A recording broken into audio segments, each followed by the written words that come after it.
안녕하세요, 세종식물원입니다. 4월이 돼서 봄꽃이 만개를 했습니다. 묘한 현상이 생겼어요. 좀 꽃들이 꽃피는 시기가 순차적으로 이제 꽃을 피웠는데, 올해 같은 경우는 연달아서 꽃들이 쫙 피고 있습니다.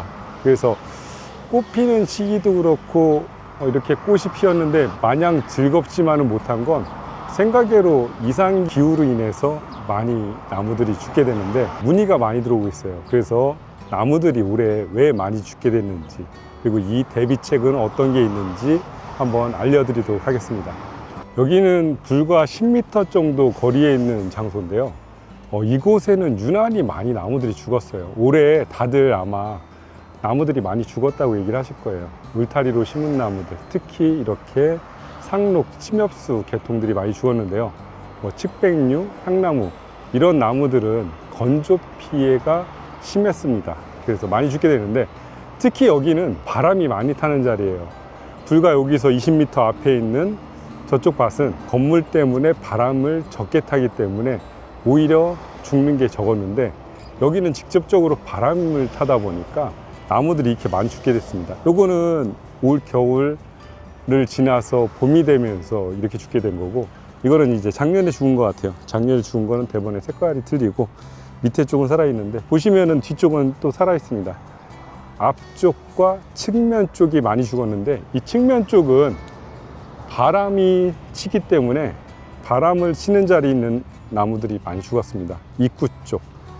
그리고 뒤쪽은 오히려 다 그래도 잘 살았어요. 같은 장소라도 가뭄의 피해, 땅의 가뭄은 비슷했을 겁니다. 화렵수는 당연히 똑같은 위치의 조건이었기 때문에 같은 영향을 받았는데, 화렵수 같은 경우는 땅에 물이 없으면 잎이 늦게 나게 됩니다. 그래서 늦게 물이 올라서 잎이 나오고, 아니면 꽃을 먼저 피우고 잎이 나게 되는데, 올해 같은 경우는 따뜻했다 추웠다 그러면서 또 따뜻해지면서 꽃이 한 번에 피는 현상도 벌어졌는데, 올 겨울에 눈도 왔는데 왜 가물었을까, 이런 말씀도 하세요. 하지만 겨울에 눈이 오는 건 물의 양으로 비교하면 굉장히 적은 양이에요. 보통 50mm의 비가 온다, 비가 1시간 동안 내린다고 했을 때 땅속을 파보면 10cm도 물이 안 들어갑니다. 오히려 50mm의 비가 하루 종일 내렸다면 좀 더 많이 땅속으로 스며들게 돼요.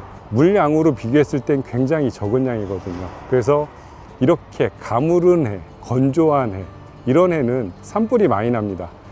나무가 이렇게 죽는 해에는 산불 역시도 많이 나기 때문에 건조 피해라고 얘기도 합니다. 땅도 건조하지만 나무가 건조한 바람에 의해서 마르게 되는데, 사실은 이 요인은 다른 곳에서도 찾을 수 있어요. 복합적인 요인이라고 볼 수도 있습니다. 날씨가 따뜻해졌는데 2월 달에 갑자기 굉장히 따뜻해졌다가 추워졌다가를 반복을 했어요. 그런데 지상은 따뜻한데 땅은 2월 말까지 얼어 있었습니다. 그러다 보니까 지상부는 봄이 온 거라 생각하고 활동을 했어요. 내가 이제는 봄이 됐으니까 깨어나야겠다. 그런데 문제는 땅이 얼어 있다 보니까 땅은 뿌리들이 깨어나지를 못하고 있는 거거든요. 얼어 있는 상태에서 기온이 올라가야지만 뿌리도 움직일 텐데, 뿌리는 잠을 자고 지상부는 봄이 돼서 깨어나고, 깨어난 상태에서 건조한 바람을 맞게 되는데, 올해가 유난히 건조한 바람이 또 심했습니다. 그 건조한 바람이 1월 말에서 2월 말까지 좀 많이 오게 되는데, 이 건조 피해가 하나의 요인으로 볼 수는 있습니다. 하지만 이제 건조 피해만 있는 것도 아니라 기온이 편차가 심했던, 낮에 따뜻했다 추웠다를 반복하면서 더더욱 피해가 심해진 것 같은데, 뿌리는 활동을 못하는 상태에서 지상부가 움직이다 보니까 말라 죽게 된 겁니다. 예를 들자면, 내가 뭔가를 많이 먹었는데 소화를 못 시키는 거예요. 뿌리는 지금 수분을 올려야 되는 상황에서 수분을 못 시키고 있고, 위에는 건조하고 건조한 바람에 말라버리는 건데, 보통적으로 에메랄드 그린 같은 경우는 공중 습도가 40% 이하로 내려갔을 때 건조 피해를 입게 됩니다. 향나무 같은 경우는 그거보다는 좀 더 강한데, 향나무도 올해는 피해를 많이 보게 됐어요. 이쪽에는 파랍니다. 이렇게 분명히 얼마 차이가 안 나는데 가운데 쪽으로 뒤쪽으로는 더더욱 파랗고요. 양쪽 바람이 많이 타는 앞쪽, 옆쪽은 이렇게 나무들이 죽게 되는데 이 피해는 5년 정도에서 10년, 보통 5년의 주기로 이제 온다고 얘기도 합니다. 그래서 나무 하는 사람들은 항상 이런 피해가 있을 거라는 걸 예상하기 때문에 항상 나무 키우는 데서도 뭔가 대비를 하기도 합니다. 바람이 적을수록 영향이 적기 때문에 그런 장소에 이제 심거나 아니면 다른 방법으로 이제 대비를 하는데, 예를 들어서 수목원이다 아니면은 관광지라면 막을 수가 있습니다.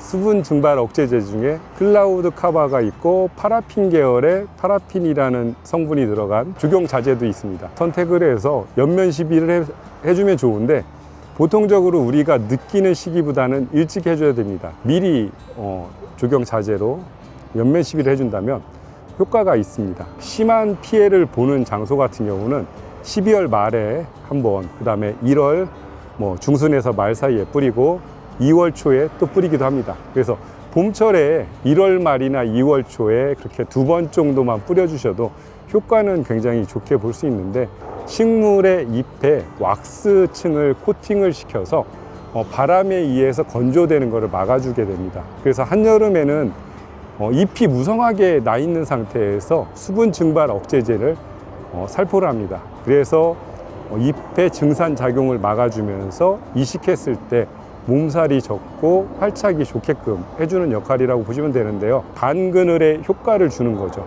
나무가 이렇게 컸다는 거는 연수가 꽤 오래됐다는 거예요.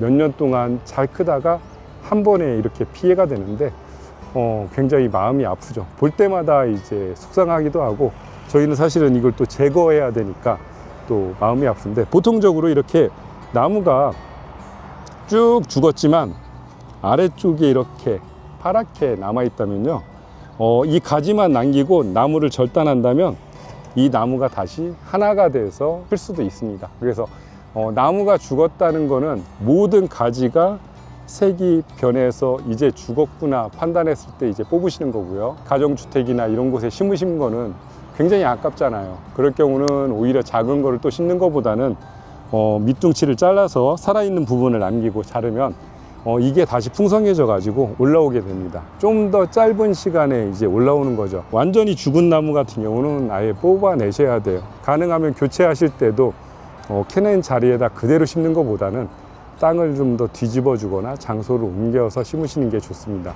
왜냐면 나무가 죽으면서 그 잔재물의 뿌리들이 나중에는 썩게 되고, 그 썩는 그 영향으로 다른 심는 나무가 성장에 방해를 하기도 합니다. 그리고 이런 증상이 반복적으로 나오는 장소인데 바람이 많이 분다면, 그런 곳이 이제 수목원이나 아니면 카페나 이런 곳일 수 있잖아요. 그런 곳은 클라우드 카바를 1월 말에, 그 다음에 2월 초에 연면 시비를 해줌으로써 그거를 미리 예언에 방지할 수 있으니까 참고하시고요. 건물이 막아준다면 제일 좋고, 그렇지 않을 경우는 뭔가 대비를 하셔가지고 미리 예방을 하시는 게 가장 좋을 것 같습니다.